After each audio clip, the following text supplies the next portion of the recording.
ಆತ್ಮೀಯರೇ, ನಮಸ್ಕಾರಗಳು. ನಾನು ನಿಮ್ಮ ಶಂಕರದೇವರು ಹಿರೇಮಠ. ಮಕ್ಕಳ ಸಾಹಿತ್ಯ ಕೃತಿಗಳ ಅವಲೋಕನ ಕಾರ್ಯಕ್ರಮಕ್ಕೆ ನಿಮಗೆಲ್ಲ ತುಂಬು ಹೃದಯದ ಸ್ವಾಗತ. ಇವತ್ತು ನಾವು ಮೇ 21, 2026ರಂದು 63ನೇ ಸಾಹಿತ್ಯ ಕೃತಿಯ ಪರಿಚಯವನ್ನ ಮಾಡಲಿದ್ದೇನೆ.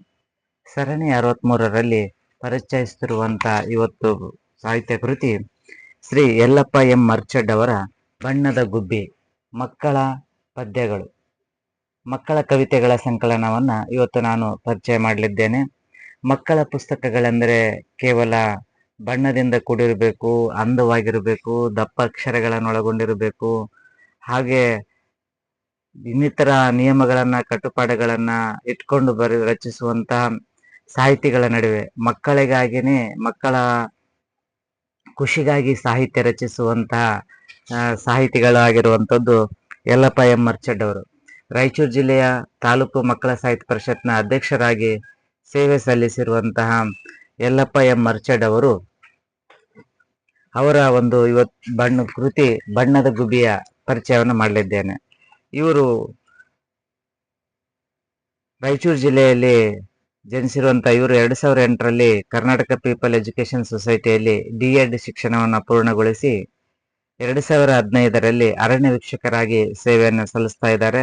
ಈಗಾಗಲೇ ಮಡಿಲು ಅನ್ನುವಂಥ ಕವನ ಸಂಕಲನವನ್ನ ಸೇರಿದಂತೆ ಹಲವಾರು ಸಾಹಿತ್ಯ ಕೃತಿಗಳನ್ನ ರಚಿಸುವ ಜೊತೆಗೆ ಹಲವಾರು ಕವಿಗೋಷ್ಠಿಗಳಲ್ಲಿ ಸಹ ಭಾಗವಹಿಸಿದ್ದಾರೆ. ಇವರ ರಚನೆಯ ಕವಿತೆಗಳು ನಾಡಿನ ವಿವಿಧ ಪತ್ರಿಕೆಗಳಲ್ಲಿ ಪ್ರಕಟವಾಗಿರುವುದು ವಿಶೇಷ.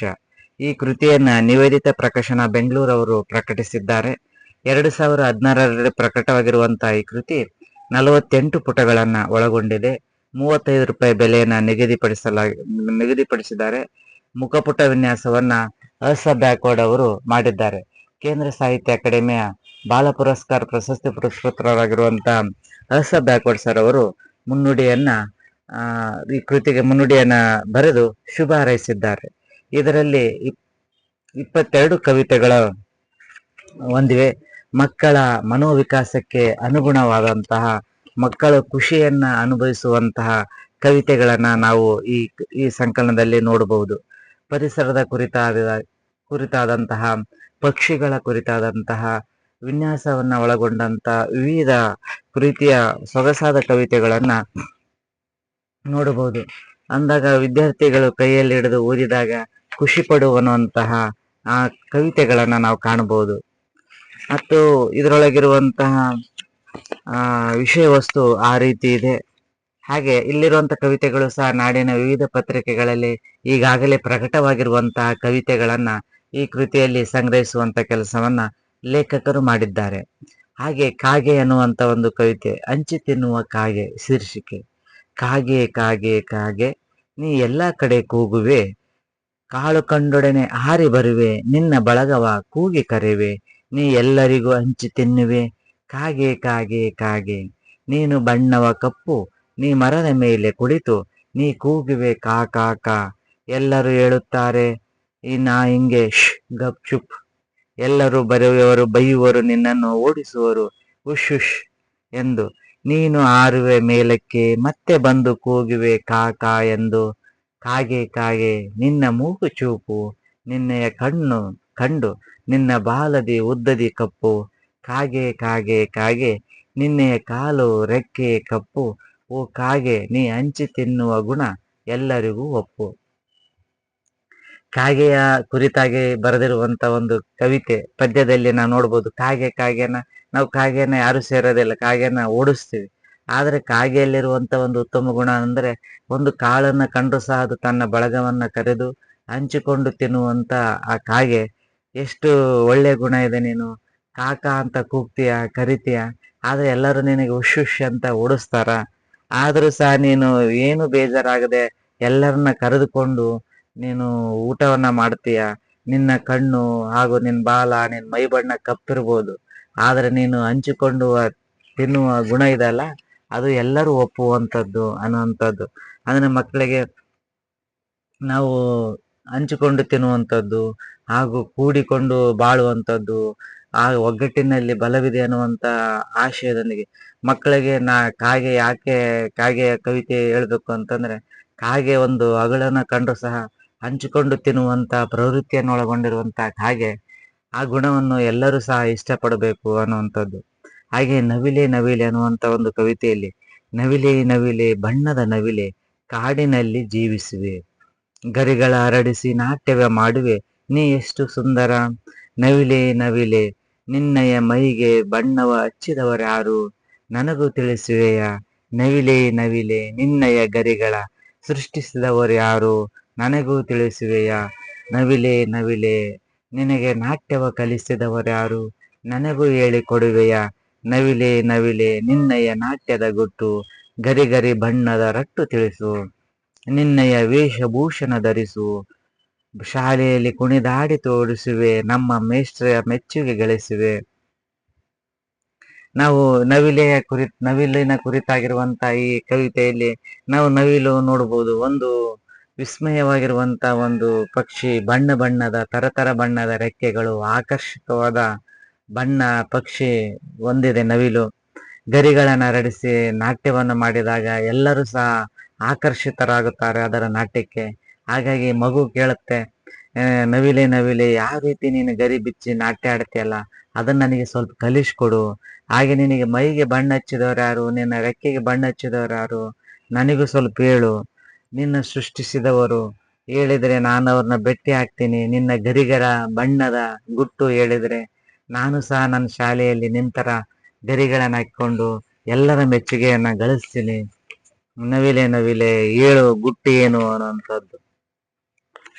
ನವಿಲು ರೆಕ್ಕೆ ಬಿಚ್ಚಿ ಕುಣಿದಾಡುವಂತ ಸಂದರ್ಭದಲ್ಲಿ ಎಲ್ಲರೂ ಸಹ ಖುಷಿಯಿಂದ ಸಂತೋಷದಿಂದ ನವಿಲಿನ ನಾಟ್ಯವನ್ನ ನೋಡ್ತಾರೆ. ಹಾಗಾಗಿ ಆ ಮಗು ಕೇಳುತ್ತೆ, ನೀನು ಯಾವ ರೀತಿ ಆಯ್ತು, ನಿನಗೆ ಬಣ್ಣವನ್ನು ಕೊಟ್ಟರು ಯಾರು, ರೆಕ್ಕೆಯನ್ನು ಇಟ್ಟವರು ಯಾರು, ನಿನಗೆ ನಾಟ್ಯ ಕಲಿಸಿದವರು ಯಾರು, ಹೇಳು. ನೀನು ಹೇಳಿದ್ರೆ ನಾನು ಅದರಂತೆ ಕೇಳಿ ನಾನು ನನ್ನ ಶಾಲೆಯಲ್ಲಿ ಮೆಚ್ಚುಗೆ ಗಳಿಸ್ತೀನಿ, ಎಲ್ಲರ ಮೆಚ್ಚುಗೆ ಗಳಿಸ್ತೀನಿ ಅಂತ ಮಗು ಮನವಿಯನ್ನ ಮಾಡಿಕೊಳ್ಳುತ್ತೆ ನವಿಲಿನ ಹತ್ತಿರ. ಹಾಗೆ ಬಣ್ಣದ ಗುಬ್ಬಿ ಅನ್ನುವಂತ ಒಂದು ಕವಿತೆಯಲ್ಲಿ, ಆರುತ ಬಂದಿತು ಬಣ್ಣದ ಗುಬ್ಬಿ ಹೂವಿನ ತೋಟವ ಸೇರಿ, ಬಗೆಯ ಹೂಗಳ ಮಕರಂದವ ಹೀರಿ, ಟ್ಯೂ ಟ್ಯೂ ಅನ್ನುತ್ತ ಬಾಲವ ಕೆಳಗೆ ಮೇಲೆ ಮಾಡುತ್ತ ಟಕ್ ಟಕ್, ಹೂವನ್ನು ಆರಿಸಲು ಬಂದ ಪುಟ್ಟಿ ಗುಬ್ಬಿಯ ಕಂಡು ನಡೆದಳು ಹಿಂದೆ, ಪುಟ್ಟ ಹೆಜ್ಜೆ ಇಡುತ್ತಾ ಜಾಣ ಗುಬ್ಬಿ ಆರಿತು, ಗಿಡದಿಂದ ಗಿಡಕ್ಕೆ ಆರಿತು, ಚೂ ಚೂ ಎಂದಿತು, ಊರಲ್ಲಿ ಕಾಣದ ಬಣ್ಣದ ಗುಬ್ಬಿ ಹೂವಿನ ತೋಟ ಸೇರಿದೆ, ಊರು ಬಿಟ್ಟು ಏಕೆ ಬಂದೆ ನನಗೂ ಹೇಳು ಗುಬ್ಬಿ, ಕಾಂಕ್ರೀಟ್ ಕಾಡಿನಲ್ಲಿ ಕಟ್ಟದು ಆಗದು ನನ್ನಯ ಗೂಡು, ಅದಕ್ಕೆ ನಾಡು ಬಿಟ್ಟು ಕಾಡು ಸೇರಿದೆ, ಆಗಾಗ ಹೂವಿನ ತೋಟಕ್ಕೆ ಬರುವೆ ಎಂದಿತು ಬಣ್ಣದ ಗುಬ್ಬಿ. ಬಣ್ಣದ ಗುಬ್ಬಿ ನಿನಗಾಗಿ ನನ್ನಯ ಮನೆಯಲ್ಲಿ ಕಟ್ಟುವೆ ಅಂದದ ಗೂಡು, ಬಾ ನನ್ನ ಜೊತೆ ಕಾಳು ಕಡ್ಡಿ ಕೊಡುವೆ ತಿಂದು ಆಯಾಗಿರುವೆ ಬಾ, ಕುಡಿಯಲು ನೀರು ಕೊಡುವೆ ನಿನಗೆ ಕಷ್ಟ ಆಗದಂತೆ ನೋಡುವೆ ಎಂದಳು ಪುಟ್ಟಿ. ಬೇಡ ಪುಟ್ಟಿ, ಕಾಡಲ್ಲಿ ಸಂತಸವಿದೆ ನನಗೆ, ಹೆಸರಲ್ಲಿ ನನಗೆ ಉಸಿರಿದೆ, ನನ್ನ ಬಳಗವಿಲ್ಲದ ನಾಡಿನಲ್ಲಿ ನಾ ಬದುಕಲಾರೆ, ನನಗೆ ಕಾಡೇ ಚಂದ ಎಂದಿತು ಗುಬ್ಬಿ.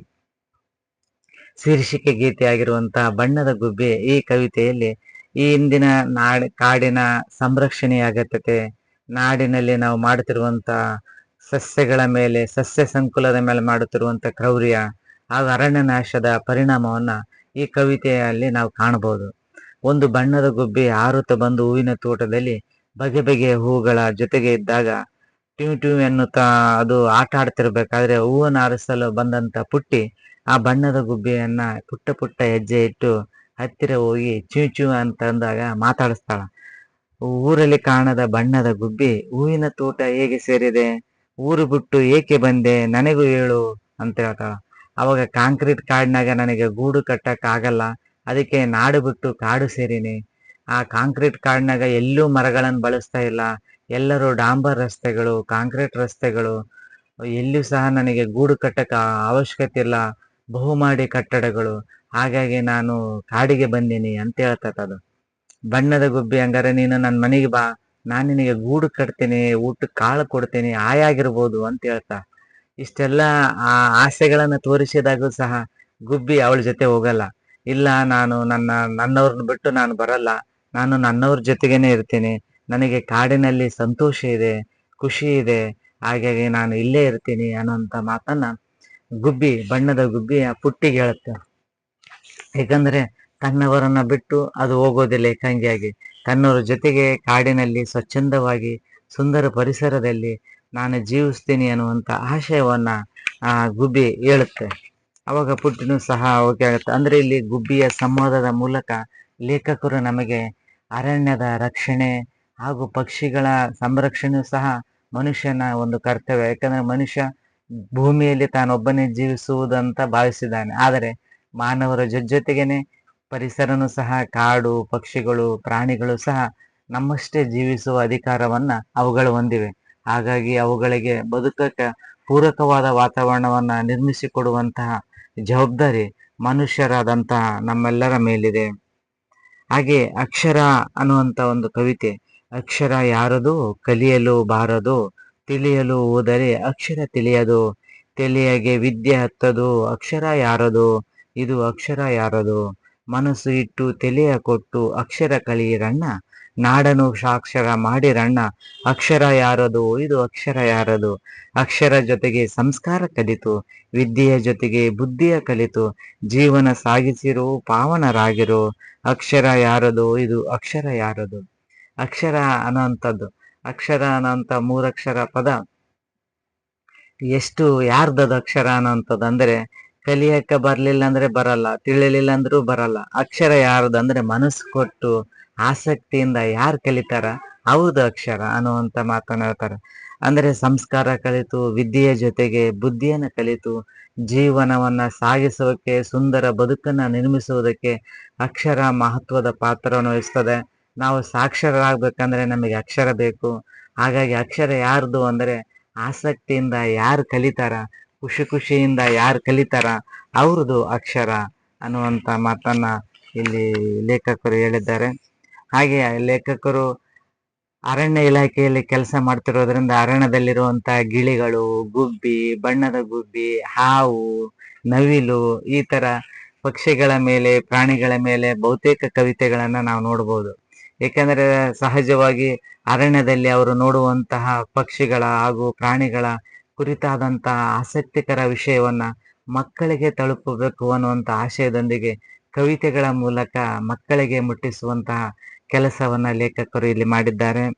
ಹಾಗೆ ಮುದ್ದಿನ ಗಿಳಿ, ಮುದ್ದಿನ ಗಿಳಿಯೇ ಬಣ್ಣದ ಗಿಳಿಯೇ ನೋಡಲು ಚಂದಾಗಿರುವೆ, ಕಿಳಕಿಳ ಕೂಗುವೆ ಕೆಂಪನ ಹಣ್ಣನ್ನು ತಿನ್ನುವೆ, ಮುದ್ದಿನ ಗಿಳಿಯೇ ಚೂಪಾದ ಮೂಗಿನ ಗಿಳಿಯೇ, ಕಂದು ಬಣ್ಣದ ಕಣ್ಣಿನ ಗಿಳಿಯೇ, ಉದ್ದನೆ ಬಾಳದ ಗಿಳಿಯೇ, ಕೆಂಪು ಮೂಗಿನ ಗಿಳಿಯೇ ನೋಡಲು ಬಲು ಅಂದದ ಗಿಳಿಯೇ, ಮುದ್ದಿನ ಗಿಳಿಯೇ ಹಣ್ಣುಗಳೆಂದರೆ ಇಷ್ಟ ನಿನಗೆ, ನೀ ತಿನ್ನುವ ಕೆಂಪನೆ ಹಣ್ಣು ಏಕೆ ಇಷ್ಟ ನಿನಗೆ, ಮರದ ಪೊಟರೆಯಳು ಗೂಡು ಕಟ್ಟಿವೆ, ಮೊಟು ಮರಿ ಮಾಡುವೆ, ಎಂತ ಚಂದ ನಿನ್ನ ಬದುಕು, ಬಲು ಸುಂದರ ಗಿಳಿಯೇ ನೀ ಬಲು ಸುಂದರ ಗಿಳಿಯೇ.